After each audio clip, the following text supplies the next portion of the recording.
আসসালামু আলাইকুম। আজ শুক্রবার। জুম্মার নামাজ আদায়ের পর সাব্বির স্যার, কাজল, সাইদ ভাই আর আমি বেরিয়ে পড়ি আমাদের গন্তব্যস্থল গোলাপপুর গ্রামের উদ্দেশ্যে। এখানে তুরাগের পাড়ে আসরের নামাজ আদায় করি। এরপর কাঠফাটা রোদে বেড়িবাঁধ দিয়ে এগোতে থাকি ট্রলারের সন্ধানে।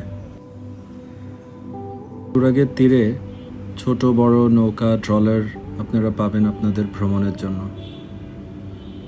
আমার তো পথ জানা ছিল না। সাব্বির স্যার আমাদের গাইড করেছিলেন নিয়ে যাওয়ার জন্য। উনি সেখানে একাধিকবার গিয়েছেন। এই রোদে আমরা যেতে থাকি, হাঁটতে থাকি। পথিমধ্যে কিছু দৃশ্যের অবলোকন করি। ভালোই লাগছিল। রোদ ছিল, গরম ছিল প্রচুর। এখানে মাঝিরা ছিল। আমাদের আজকে উদ্দেশ্য ছিল যে আমরা নতুন একটা চ্যানেল খুলতে যাচ্ছি, সেখানে আমরা কাজ করব। এজন্যই আমরা একসাথে হয়েছি।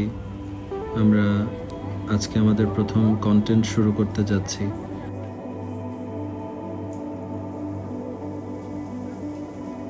সাব্বির স্যার নীরবতা পালন করছেন এখানে। নীরব দৃষ্টিতে চেয়ে দেখছেন মাঝিরা কিভাবে নৌকা বায়। কাজল, সাব্বির স্যার ব্যস্ত কন্টেন্টের প্রিপারেশনের জন্য। আমি চারদিকের দৃশ্যটা তুলে ধরার চেষ্টা করছি। গোলাপগ্রাম সম্পর্কে আপনারা বিস্তারিত আমাদের চ্যানেলে জানতে পারবেন, কিভাবে পৌঁছাবেন সেখানে। শুধু আমি আজকে দিনটি কেমন ছিল সেটা জানানোর চেষ্টা করছি।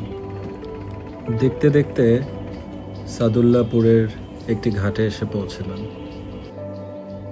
সেখান থেকে একটা ইজি বাইকে করে আমরা গোলাপগ্রামে পৌঁছাই। চারিদিকে গোলাপ আর কিছু গ্রামীণ ফলফলাদি। আমার মনে হয় গোলাপই সকল ফুলের রানী। এত গোলাপ একসাথে আমি মনে হয় কখনো আগে দেখি নাই। চারদিকে যেখানেই তাকাই, যেদিকে চোখ যায়, দেখি গোলাপ আর গোলাপ।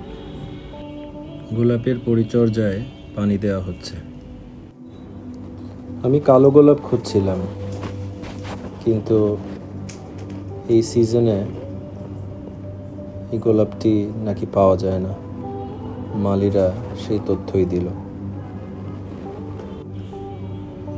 গোধূলি লগ্নে, সন্ধ্যার প্রাক্কালে আমরা এই ছোট্ট পাহাড়ে,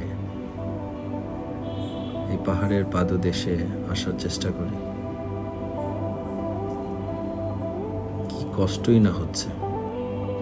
ফিরতে ইচ্ছে হচ্ছিল না, মনে হচ্ছিল পরিবারের সবাই এখানে চলে আসুক আর রাতটা কাটিয়ে দিই।